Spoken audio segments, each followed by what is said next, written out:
Well, hello, everybody. I'm doing the one eye. I'm crouching behind my pillow in a one eye way. By the way, welcome to my bed. Uh, don't think you're the first ones ever to be my guest in this location. You're not the first, and you won't be the last. But anyway, starting off a little weirdly here. So actually, let me just get up and do this from a slightly more energetic position. Um, so I gave y'all ample warning. I told y'all, or ample, prior knowledge. I told y'all that I was planning to do a live cast at this time at 10 p.m. on Thursday night, and that I was going to talk about aliens and not really aliens so much as the hearings, and really not so much talk about the hearings. I'm just going to give you my vague impressions because you know I didn't watch the hearings yesterday from beginning to end at all. I sort of I watched much more of those hearings than I usually watch. Congressional hearings on anything because it's just not my bag. But in this case, I thought I would tune in because in this case, it seemed like a pretty well, in a way, kind of an extraordinary event. Now, having said that, and again, this is my opening spiel for those who don't know the way I conduct my live casts. Uh, I don't engage with any of y'all until I've sort of said my spiel, said what I wanted to say, and then I turn to the comments and the questions and the yo man, what's up, uh, and all those things that you're going to be sending to me, uh, no doubt, because I gave y'all fair warning that this is coming. So I expect to see a huge crowd of people showing up dutifully, because my fan base is just, I could fill Yankee Stadium with my fan base, and so tens of thousands, maybe hundreds of thousands of people will be in attendance. But if it's more like, say, 9 or 10, then that would be okay too. That'll be okay too. I'm sure it'll be a lot of fun, any which way. But yesterday was a rather historic event. It was the first time that there were public hearings, government hearings, congressional hearings on the subject of aliens and UFOs. And that's a pretty big thing. That's a pretty significant thing because the official position on aliens and UFOs has always been that it's the sort of a fringe type of phenomenon. And it's not something that serious people really believe in or take seriously, or it certainly wouldn't be something that those in official positions would ever say, "Oh yeah, this is real. This is going on." Um, but that all changed yesterday. I mean, it's been changing for a while. Uh, there's been a there's been a shift over the last few years.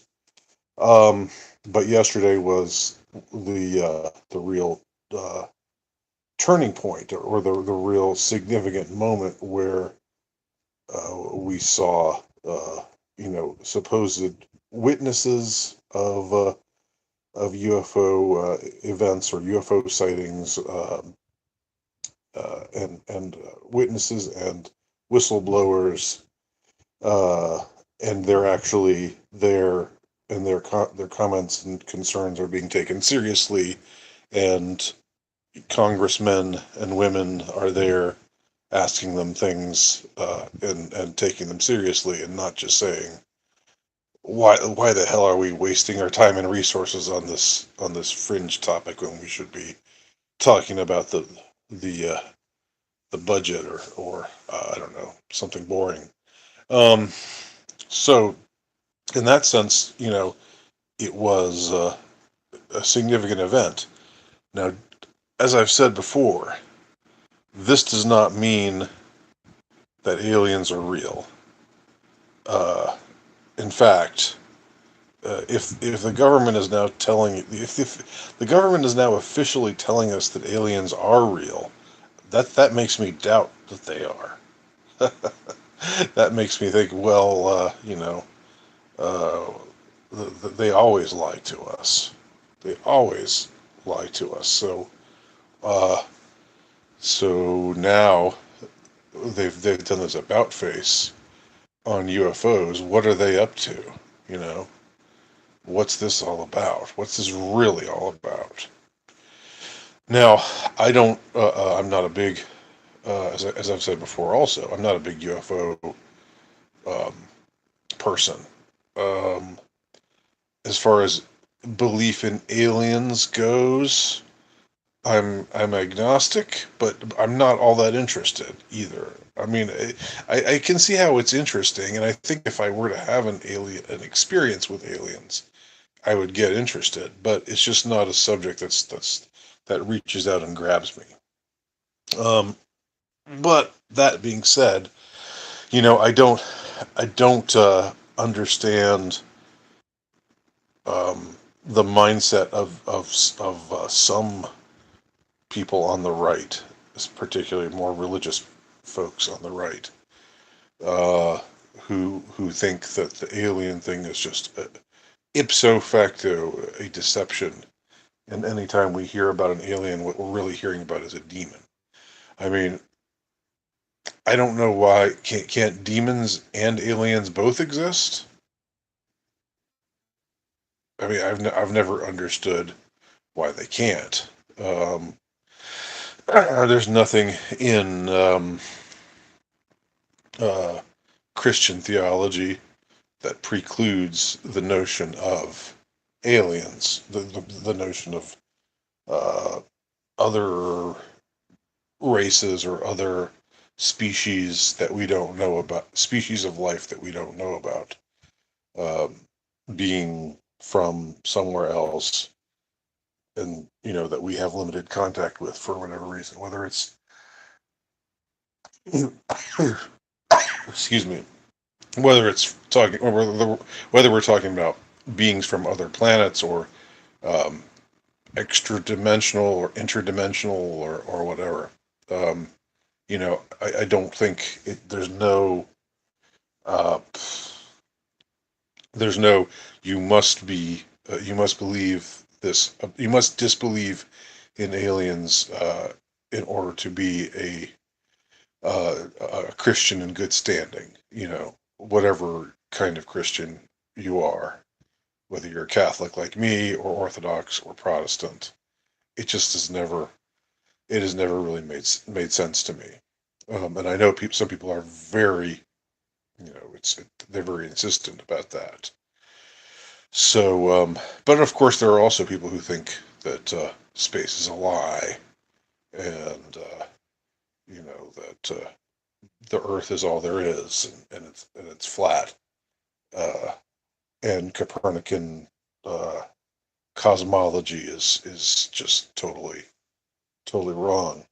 Um, I don't, again, I'm agnostic about that whole thing, that whole question. I will posit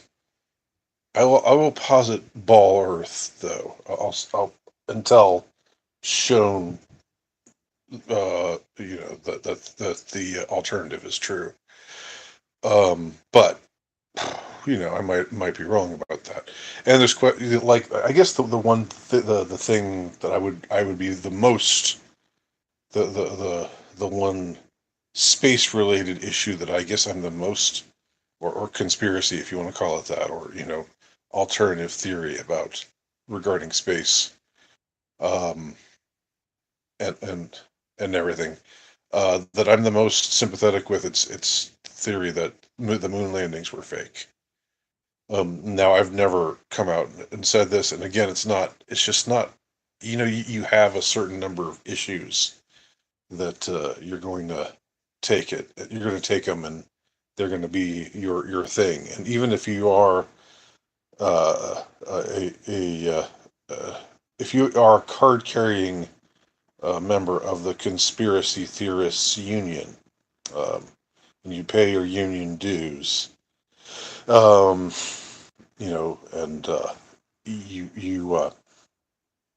you will faithfully go on strike to make more to acquire better wages as a conspiracy theorist, because it doesn't. Lord knows they don't pay conspiracy theorists enough these days. Um, anyway, if you are a real conspiracy theorist, there you kind of want to, which I am. I've embraced that label because I don't believe. I mean, it's largely because official sources have shown themselves to be um, so untrustworthy, uh, and so dissembling, so uh, uh, um, geared towards dissembling, so geared towards bad faith arguments, or bad faith rhetoric, and that's a real turn off. That's the to put it mildly. Um, but you have to just stick to certain there are certain things that are more important than other things, and I guess those things, or certain things that interest you more than other things. Um, and none of the space related stuff really, uh, or space, or aliens, or UFOs, or other stuff is has really ever been my thing. But that said, uh, the just a few words on the hearings from yesterday. Now, I tune in uh, on many occasions, not just occasionally, but not all the time either. But there is a person on YouTube that I subscribe to, and he also has his own. I think he has his own channel, actual channel on the internet. On the internet. How do you say it? He has his own site, um, and that's somebody named Dark Journalist. Um, and he's very even though he believes that aliens exist, he's dubious about all of these efforts to promote the alien agenda, in an official capacity, where you have people in the military, and spooks, and Pentagon uh, people, and CIA affiliated or adjacent people saying things about aliens. He thinks that this is just their effort to control the alien agenda. I'm sure that a lot of people out there also know about Project Bluebeam. Um, this this whole notion, or this whole idea that um, they could on some occasion fake an alien invasion. Um, Again, like I said in a previous video, much like H.G. Wells did in his famous or infamous radio play for War of the Worlds way back in the 30s, but on a larger scale. And this time, have it be ostensibly for real. And, you know, I see that as a plausible scenario too. I mean, I don't think there's anything that I don't think there's anything that they wouldn't try. Um, if the last 3 years haven't shown you that, um, then you are gullible indeed. If the last 22 years haven't, I mean, I was thinking how far back since 9/11. Um, if they haven't shown you that, with dubious event after dubious event, where the official story just doesn't add up, doesn't make sense, and it easily falls apart. If you even examine it, with even if you give it the slightest bit of scrutiny, it just crumbles to dust. Um, so, is a Project Bluebeam scenario something that could happen? Absolutely, I believe that it is. Um, and something that dark journalist, his real name is Daniel something. I can't remember right now. But something that he talks about is how for these government types, these spooks, these intelligence related or national defense uh, uh, types, these military industrial complex types, when they talk about UFO stuff, it seems to be always from the point of view of this is a threat. We are these beings pose a threat to us, and that was certainly the tone. That was certainly the tone of the hearings yesterday. Um, First of all, I thought it was interesting that whoever was leading the uh, the the hearings was his name Martin.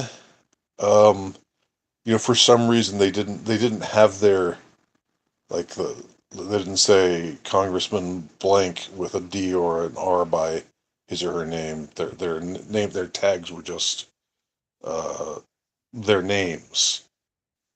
Maybe it's always that way. I don't know. I don't watch enough congressional hearings. But the guy who was leading the whole thing, uh, he began with some spiel about misinformation and how people there's low trust in our institutions now among the population, and so he was saying it's important that we confront this issue in a bipartisan way.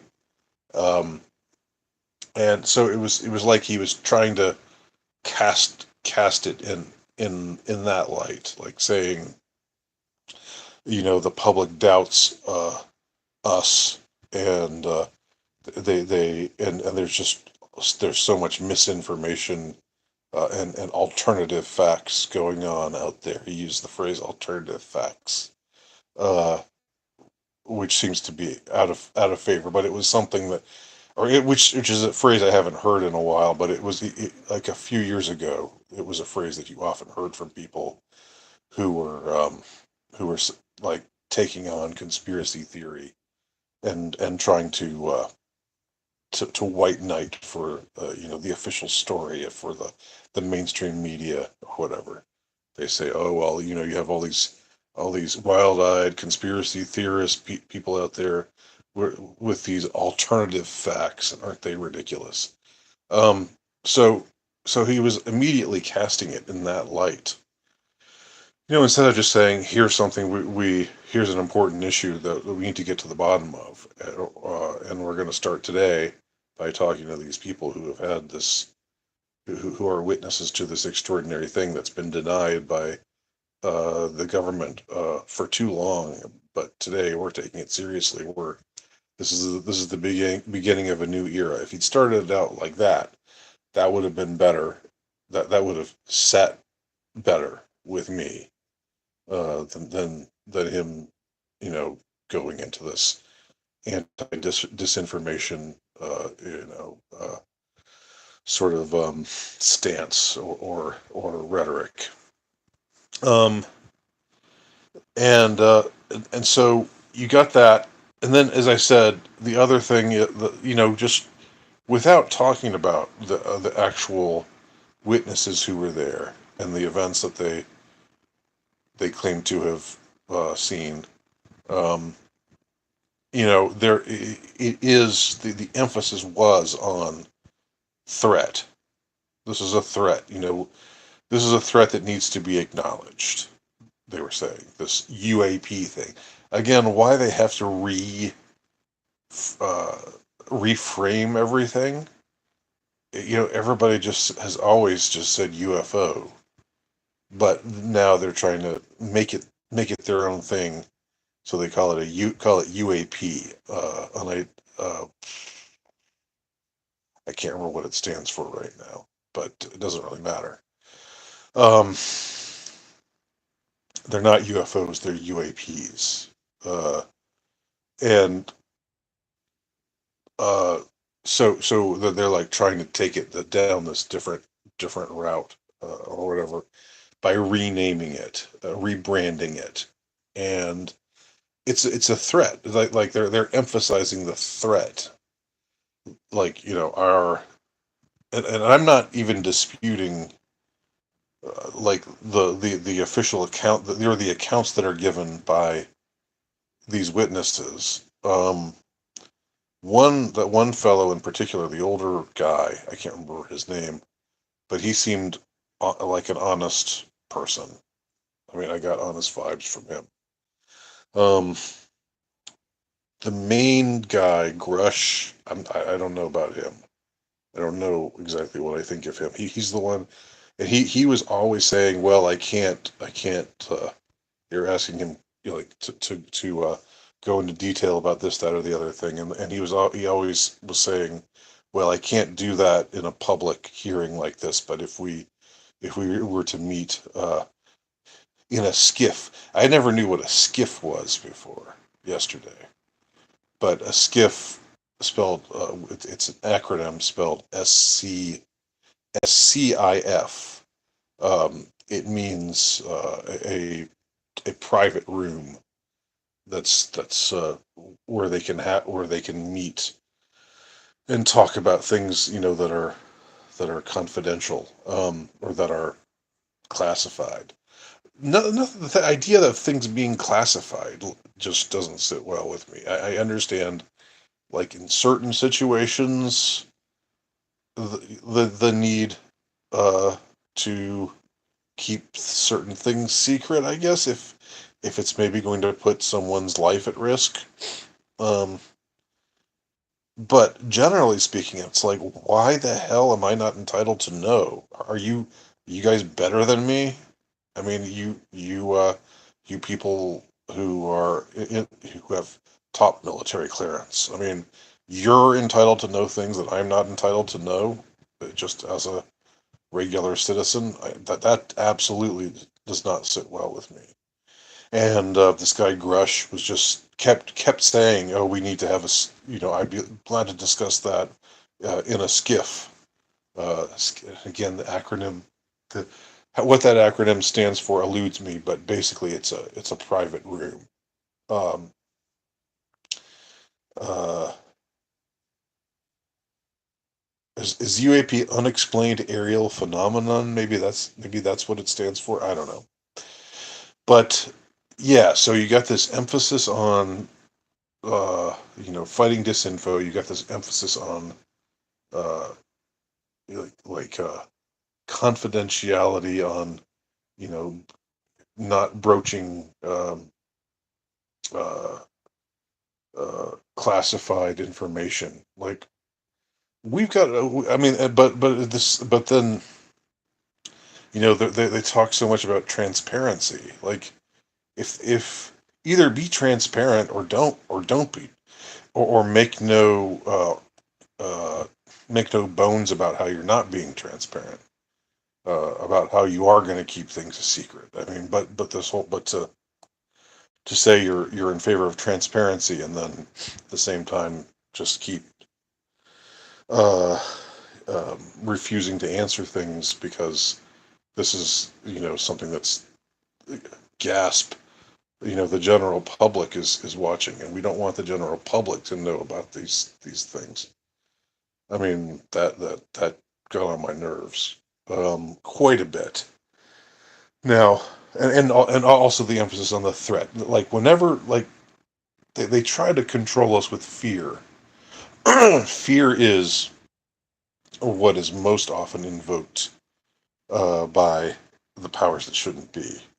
They they they attempt to arouse fear in us, and when you're fearful, you're more likely to say, "Okay, do what you have to do to protect me. I will sacrifice my rights. I will sacrifice the things that I'm, the rights to which I am entitled, you know, as stated in the Constitution or what have you.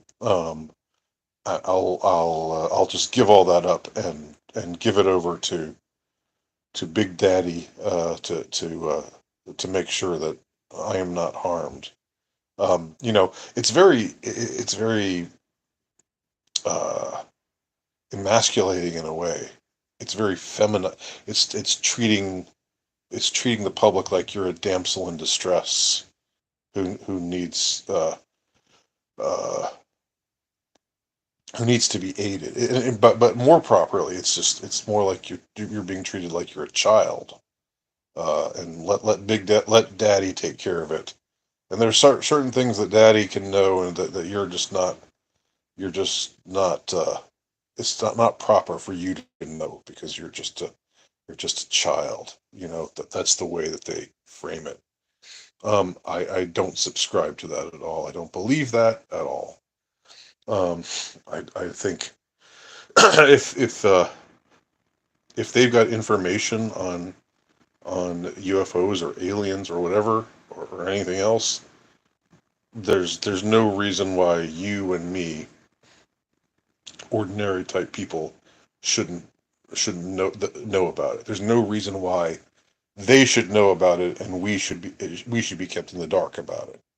I think that's bullshit.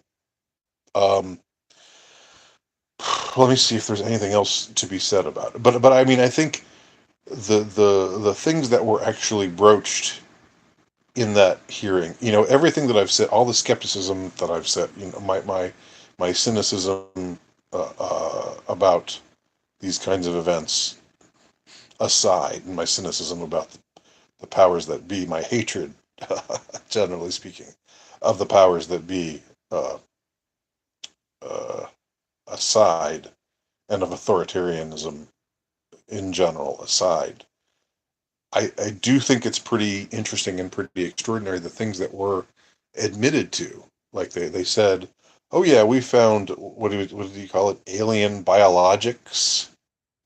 Uh, or did he say alien? I think he did say or non-human biologics. Um, so they said that they found bodies from these crafts that had crashed. I don't know. I don't. The Roswell incident itself was not mentioned, but something like that, something like what supposedly happened at Roswell. Uh, they pretty much said, "Oh yeah, we found bodies of aliens, creatures that aren't human, that were flying those crafts. That's been discovered." Um, okay, well, you know, that seems like a pretty big deal. And again, that's really doing a 180 for the government to now be telling us, yeah, it's true. We found this. We put our official stamp of approval on stories of you know alien crafts that are doing things, technologically speaking, that we cannot, that um, no human, uh, no country in the world, no military in the, uh, whether it's the United States or any other country in the world, has access to this kind of technology. It's way beyond anything we understand. And there's these alien intelligences doing these things, flying these things, and do it, where they're uh, performing these kinds of tasks that are uh, just again just so beyond anything we could ever, that so beyond the technology that we have, and so beyond our understanding of physics, doing things that just don't seem like they would be physically possible, from what we know about the world. So that's pretty extraordinary.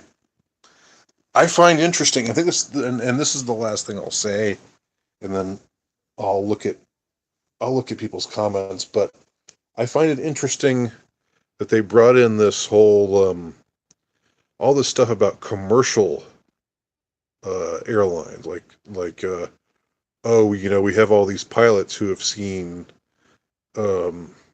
who have seen alien vehicles doing weird things, and then the pilots don't want to report on what they saw because their careers will be ruined, because people will say that they're crazy and that they're crackpots, and they'll lose credibility, and they'll get they'll lose their jobs, essentially, because people will think they're crazy, and there'll be this whisper campaign against them.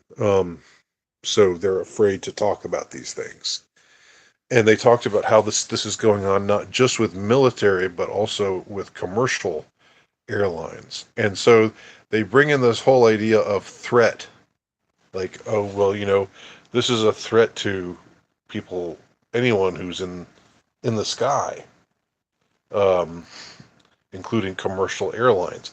I find it pretty interesting that they raise this whole specter of commercial airlines, perhaps being threatened by these alien vessels or vehicles, or what have you. Um, at the same time that they've got this viral video of this woman on a plane, seemingly losing her marbles, and saying that somebody on the plane isn't real, and acting like she's seen a devil or an evil being that's not human. Um, like that's all going on at the same time. Raising people's so people who are aware of this phenomenon, and who are aware of that whole viral sensation. They're maybe tuning into these, hearing them talk about commercial airlines being threatened by alien vessels, and it's like, oh, well, that's interesting. They've got those two things happening in tandem. Um, Interesting. I can't help but wonder if it's not an accident at all. All right, so that's my spiel about the hearings, and let me see what y'all have been saying. Uh, got 11 people now. I glanced and saw like as many as 16 a few minutes ago. But anyway, all right. So Armored Ghost, Andy had a new T. This is an old. It's not an. It's not new. It just says social media score F minus. That's what it says. Um, so yeah, it's not new. The social credit score, I mean. Yeah. Andy, greetings, Andy from the Phantom Zone. Says Paul Wright. Yes, same to you. Uhuru. Don says Don Willis. I forget what that is. That looks familiar. I know there was Lieutenant Uhura on the old Star Trek, but that's not what you mean. Does the Phantom Zone have Democrats? There were Democrats in the hearing, participating in the hearing. including good old AOC. She was there. She asked questions. Paul Wright says, I believe in good and evil alien species. Yeah. There was that Trevor Moore sketch, where he's joining the Illuminati and or he's becoming initiated into Hollywood and asks them, they can ask him questions. He can ask them whatever questions he wants, and he says, so are there aliens? And he says, yeah, there's a couple, there's a few different ones. Some are nice, some are pretty kind of shitty. We get along pretty well with the shitty ones. So anyway, um, Osprey says, Paul. Oh, okay. I won't interrupt your conversation there. Osprey says, did I hear you say Darth journalist? No, dark journalist. Dark journalist. Um. Okay. Okay. Osprey says, Andy, have you ever read Thomas Pynchon's Gravity's Rainbow? I haven't. It's something that I really should have read by now, since I call myself literary, but I have not read it. It's got everything: banana pancake breakfast after epic wartime hangover, sex, drugs, Nazis. And Vatican II. Okay. Um, what more could you possibly want out of a book? Uh, yeah, Darth is a Sith honorific. Yeah. Osprey, the guy who put out the Allies briefings, is a sort of new agey dude from Colorado who puts out the Allies briefings. I don't know what those are. But if the alien hypothesis is true, his explanation of what is going on makes the most sense. Okay.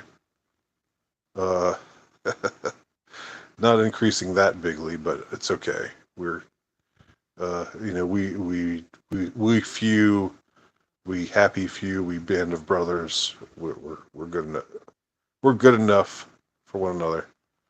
Uh, Maple Bob says, in the first grade, they taught me Lincoln was a Democrat. In the second grade, they taught me he was a Republican. In the third grade, I learned about UFOs and was convinced the school was lying. Okay, that's interesting. Huh. Okay, Osprey says the whole WF you'll eat in the and live in the Z pod and eat the bugs thing fits right in with it. Well, yeah, potentially, yeah, because I mean they might say, well, we've got these dangerous aliens out there, so everybody needs to stay inside. I don't know.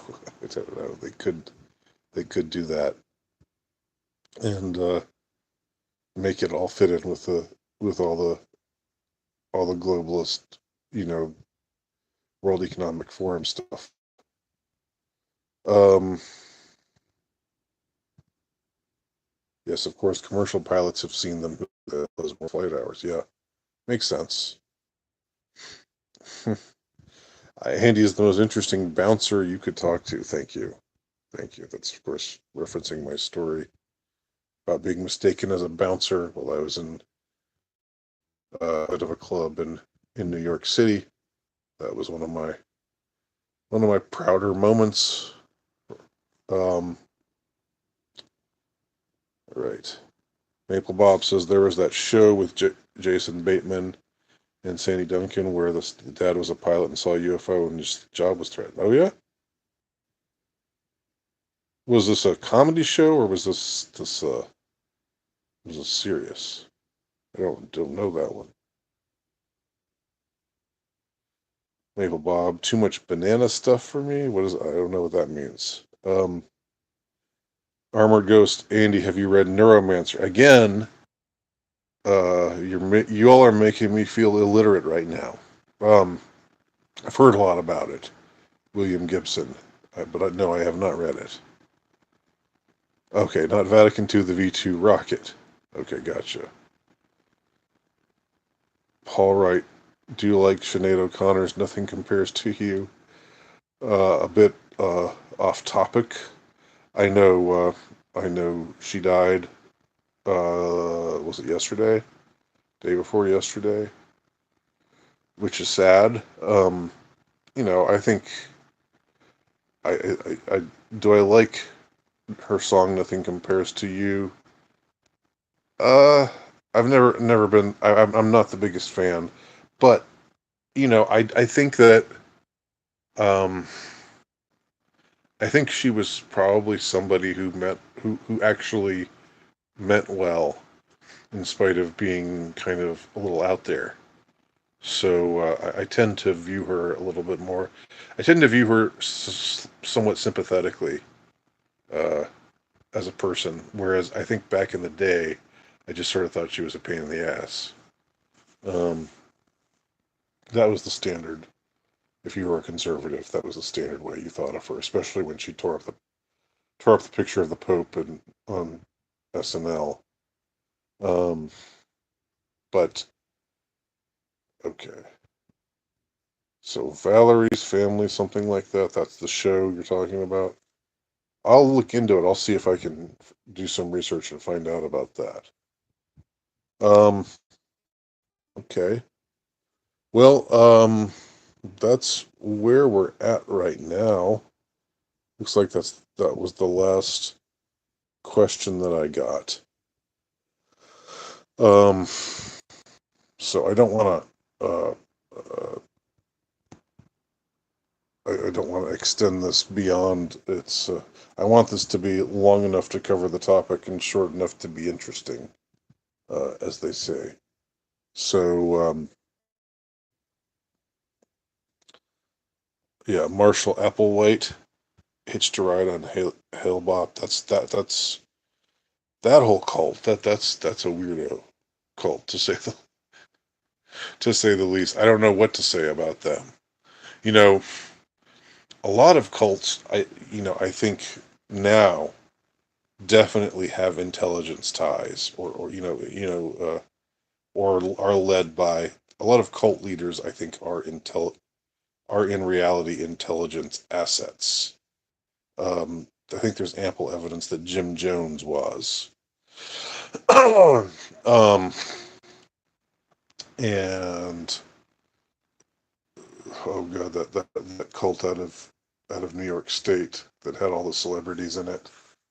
Um, Nexium, I think the same applies there. Probably true of Scientology. Um, just probably true of a lot of groups that are called cults. The book that I've been reading about Charles Manson, Chaos by Tom O'Neill, um, really makes me believe that Manson himself was a CIA or an FBI, just a federal asset in some way. Now you can be an asset uh, or an informant and still be a legitimate cult leader in the sense that, you still believe that you are the Messiah to these people. And so I'm not saying that Jim Jones and uh, didn't actually believe that he didn't actually believe in all the grandiose things about himself, or that Charles Manson didn't actually believe the grandiose things about himself that he talked about, or um, I'm not saying the cult leaders aren't actual megalomaniacs, but I think there's ample evidence that they were just assets because they used stuff like mind control and dosing with drugs and fear mongering, intense fear mongering. That was like a Jim Jones thing. Jim Jones was just like a completely disgusting human being. This is getting kind of far afield, but let me just finish my thought. Um, like most people who are bad guys, you read about them and you think and you and you think, yeah, he's a bad guy, but at least he was good in this way, like I don't know, some mafia. I think of somebody in the mafia, like yeah, he was a remorseless killer, but he took care of his family. He loved his kids. Uh, whatever. Uh, but somebody like Jim Jones, just like every vice and every gross, disgusting, um, like worse than vice. What's a word that describes uh, just like character flaw. Um, he was a pervert. He was uh, uh, he was, of course, megalomaniacal. Um, uh, he was violent. He was a scam artist. He performed supposed miracles that weren't really miracles. That were fake. Just and he justified it by saying, this is just a good way to keep people, believing and he took advantage of, uh, he took advantage of people. He took advantage of people who weren't the most educated and didn't know who he knew how to play upon them, play upon their fears, and just like Jim Jones seems unique, and he was a drug addict. It's like there's nothing good about this guy. He was just awful in every way. I mean, I get a worse vibe off of him than I do with, someone like Stalin. But I don't know. That's just my feeling. Um, but as far as Marshall Applewhite goes and his cult, I don't know. He was just he seems like more just like a weirdo. Uh, he doesn't seem like somebody who like a sorcerer, like a wizard sorcerer, who's CIA affiliated or anything like that. But who knows? Armored Ghost asks, "What do you think makes science fiction good? An element of plausibility." I tend to think it's just if it tells a good story. But then that raises the question: what is a good story? Uh,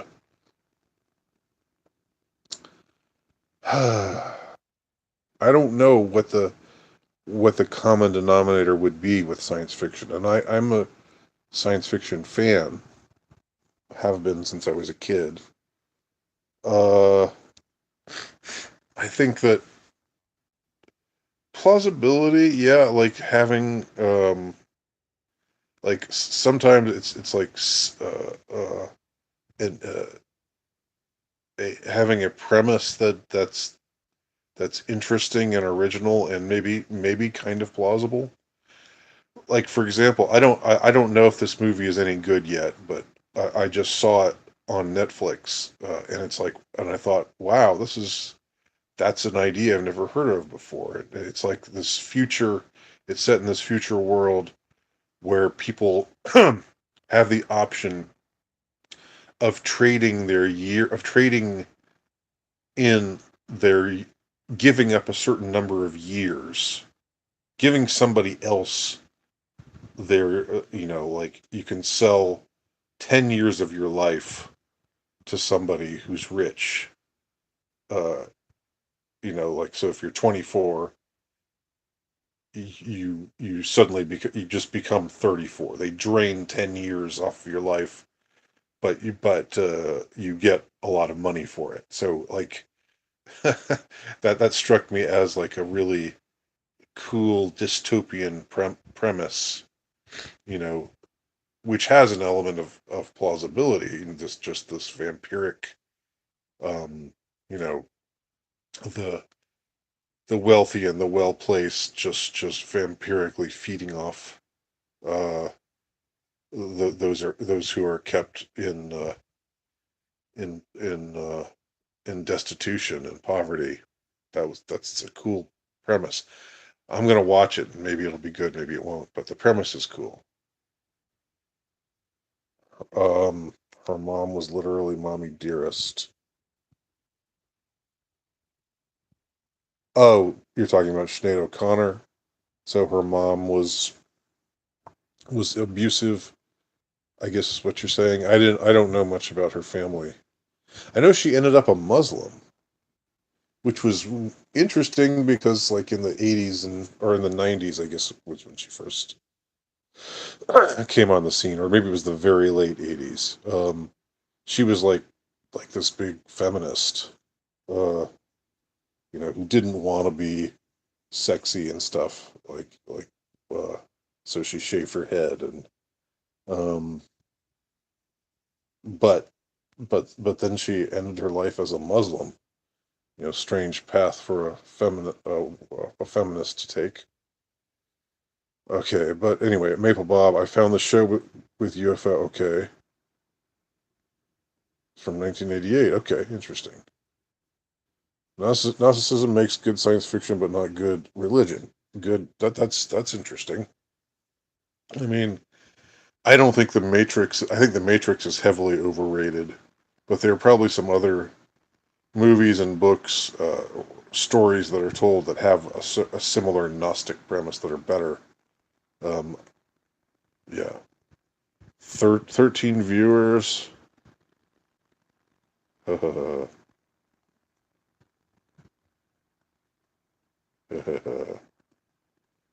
right. Well then, I think we will bring this to a close unless anybody has any closing comments or questions. Um, Thanks everybody for for watching this UFO live cast, and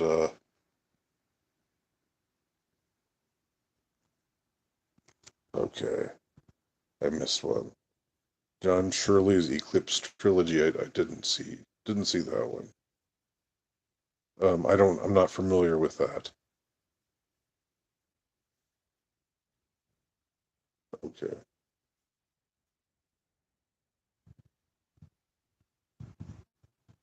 Paul Wright asks, "Are you gonna see the Thundercats feature film? Margot Robbie plays Cheetara." I didn't even know. Um, Probably not. Probably not. But you never know. Is Thundercats an anime thing? My daughter is really into anime. My son even kind of likes anime.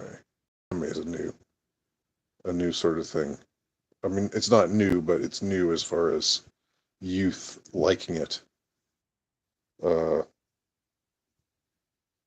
um, all right. Well, thanks everybody for coming out, and thanks for your questions and comments. Talk to y'all soon. So long. Good night. Live long and prosper. Nanu nanu.